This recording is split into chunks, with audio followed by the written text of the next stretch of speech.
ಶ್ರೀ ಗುರುಭ್ಯೋ ನಮಃ. ಫ್ರೆಂಡ್ಸ್, ಎಲ್ಲರಿಗೂ ನಮಸ್ಕಾರ. ಪ್ರೀತಿಯ ಮಿಥುನ ರಾಶಿಯ ಆತ್ಮೀಯ ಬಂಧುಗಳೇ, ಜೂನ್ 9ರ ದಿನದಂದು ಈ ದಿನ ನಿಮ್ಮ ಪಾಲಿಗೆ ಅತ್ಯಂತ ಬುದ್ಧಿವಂತಿಕೆಯಿಂದ ಕಾರ್ಯನಿರ್ವಹಿಸುವ ಮತ್ತು ಹೊಸ ಅವಕಾಶಗಳನ್ನು ಸೃಷ್ಟಿ ಮಾಡುವ ಅದ್ಭುತ ದಿನ ಆಗಿರುತ್ತೆ. ಇಷ್ಟು ದಿನಗಳಿಂದ ನಿಮ್ಮ ಮನಸ್ಸನ್ನು ಗೊಂದಲಕ್ಕೆ ಈಡು ಮಾಡುತ್ತಿದ್ದ ದ್ವಂದ್ವ ಆಲೋಚನೆಗಳು, ಆಪ್ತರೊಂದಿಗಿನ ಕಮ್ಯುನಿಕೇಷನ್ ಗ್ಯಾಪ್ ಹಾಗೂ ಕೆಲಸದಲ್ಲಿ ಎದುರಿಸಿದ್ದ ನಿರಾಸೆಗಳು ಇಂದಿನಿಂದ ಸಂಪೂರ್ಣವಾಗಿ ದೂರ ಆಗುತ್ತೆ. ಇಂದು ಬೆಳಗ್ಗಿನಿಂದಲೇ ನಿಮ್ಮ ಮಾತಿನ ಶಕ್ತಿ ಮತ್ತು ಕೌಶಲ್ಯ ಡಬಲ್ ಆಗುತ್ತೆ. ನಿಮ್ಮ ವಾಕ್ಚಾತುರ್ಯದಿಂದಲೇ ಕಠಿಣವಾದ ಕೆಲಸಗಳನ್ನು ಸುಲಭವಾಗಿ ಸಾಧಿಸಿಕೊಳ್ತೀರ. ದೀರ್ಘಕಾಲದಿಂದ ನೆನೆಗುದಿಗೆ ಬಿದ್ದಿದ್ದ ಕೋರ್ಟ್ ಕಚೇರಿ ಕೆಲಸಗಳು ಅಥವಾ ಪ್ರಮುಖ ಒಪ್ಪಂದಗಳು ಇಂದು ನಿಮಗೆ ಸಕಾರಾತ್ಮಕವಾಗಿ ಮುಕ್ತಾಯಗೊಳ್ಳುವ ಸೂಚನೆಗಳು ಇವೆ. ಆರ್ಥಿಕವಾಗಿ ಇಂದು ನಿಮಗೆ ಹೊಸ ಆದಾಯದ ಮೂಲಗಳು ತೆರೆದುಕೊಳ್ಳುತ್ತಿದ್ದು, ಹಳೆಯ ಬಾಕಿ ವಸೂಲಿಯಾಗುವ ಮೂಲಕ ನೆಮ್ಮದಿ ಅನ್ನೋದು ಸಿಗುತ್ತೆ. ವಿಶೇಷವಾಗಿ ನಿಮ್ಮ ಬಾಲ್ಯದ ಫ್ರೆಂಡಿಂದ ಅಥವಾ ದೂರದ ಸಂಬಂಧಿಕರಿಂದ ಅನಿರೀಕ್ಷಿತವಾಗಿ ಒಂದು ಫೋನ್ ಕಾಲ್ ಅಥವಾ ಸಂದೇಶ ಬರಲಿದ್ದು, ಅದು ನಿಮ್ಮ ವೃತ್ತಿ ಜೀವನಕ್ಕೆ ಒಂದು ಹೊಸ ದಾರಿಯನ್ನು ತೋರಿಸುತ್ತೆ. ಮಿಥುನ ರಾಶಿಯವರು ಸ್ವಭಾವತಃ ಅತ್ಯಂತ ಚುರುಕಾದ ಬುದ್ಧಿವಂತರು ಹಾಗೂ ಹೊಸ ವಿಷಯಗಳನ್ನು ಬೇಗನೆ ಕಲಿಯುವ ಆಸಕ್ತಿ ಉಳ್ಳವರಾಗಿರ್ತಾರೆ.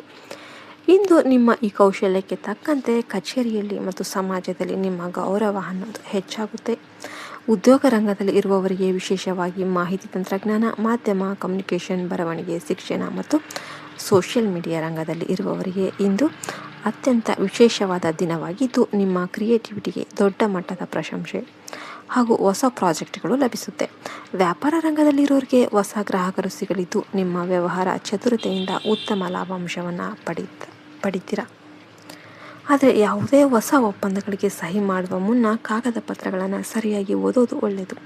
ವಿದ್ಯಾರ್ಥಿಗಳಿಗೆ ಕಲಿಯುವಿಕೆಯಲ್ಲಿ ಆಸಕ್ತಿ ಹೆಚ್ಚಲಿದ್ದು, ಸ್ಪರ್ಧಾತ್ಮಕ ಪರೀಕ್ಷೆಗಳಲ್ಲಿ ಅಂದುಕೊಂಡಿದ್ದಕ್ಕಿಂತ ಉತ್ತಮ ಪ್ರಗತಿ ಅನ್ನೋದು ಕಾಣಿಸುತ್ತೆ. ಆರೋಗ್ಯದ ದೃಷ್ಟಿಯಿಂದ ಅತಿಯಾದ ಆಲೋಚನೆ ಅಥವಾ ನರಗಳ ದೌರ್ಬಲ್ಯದಿಂದಾಗಿ ಸಣ್ಣ ಪುಟ್ಟ ಆಯಾಸ ಅಥವಾ ಭುಜದ ನೋವು ಕಾಣಿಸಿಕೊಳ್ಳಬಹುದು.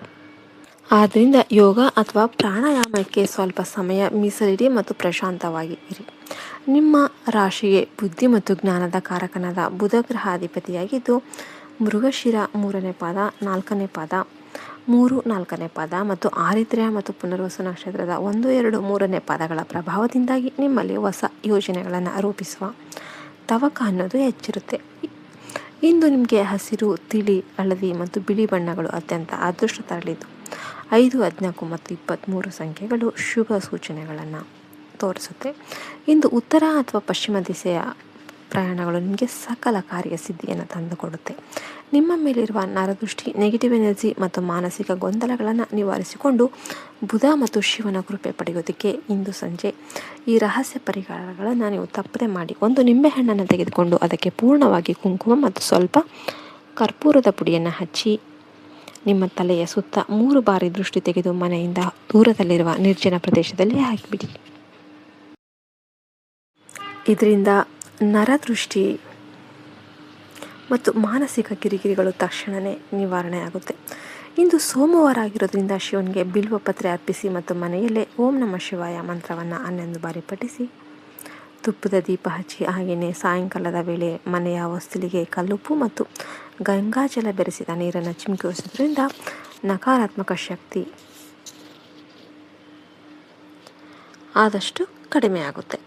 ಸಾಧ್ಯವಾದರೆ ಇಂದು ಪಾರಿವಾಳಗಳಿಗೆ ಅಥವಾ ಪಕ್ಷಿಗಳಿಗೆ ಧಾನ್ಯಗಳನ್ನು ಹಾಕಿ ಮತ್ತು ಬಡ ವಿದ್ಯಾರ್ಥಿಗಳಿಗೆ ಓದುವ ಸಾಮಗ್ರಿಗಳನ್ನು ದಾನ ಮಾಡಿ. ಇದರಿಂದ ನಿಮ್ಮ ಜೀವನದ ಅಡೆತಡೆ ಎಲ್ಲವೂ ಕೂಡ ಕ್ರಮೇಣ ದೂರವಾಗಿ ಹೊಸ ಬೆಳಕು ಅನ್ನೋದು ಮೂಡುತ್ತೆ. ನಿಮಗೆಲ್ಲರಿಗೂ ವಿಡಿಯೋ ಇಷ್ಟ ಆಯಿತು ಅಂತ ನಾವು ಭಾವಿಸ್ತೇವೆ. ಇಷ್ಟ ಆದರೆ ಲೈಕ್ ಮಾಡಿ, ಶೇರ್ ಮಾಡಿ, ಸಬ್ಸ್ಕ್ರೈಬ್ ಮಾಡಿ, ಓಂ ನಮಃ ಶಿವಾಯ ಅಂತ ಕಮೆಂಟ್ ಮಾಡೋದನ್ನು ಮರಿಬೇಡಿ. ಜೈ ಹಿಂದ್, ಜೈ ಭಾರತ್ ಮಾತೆ. ಹರಿ ಓಂ ತತ್ಸತ್. ಸರ್ವೇ ಜನೋ ಸುಖಿನೋ ಭವಂತು.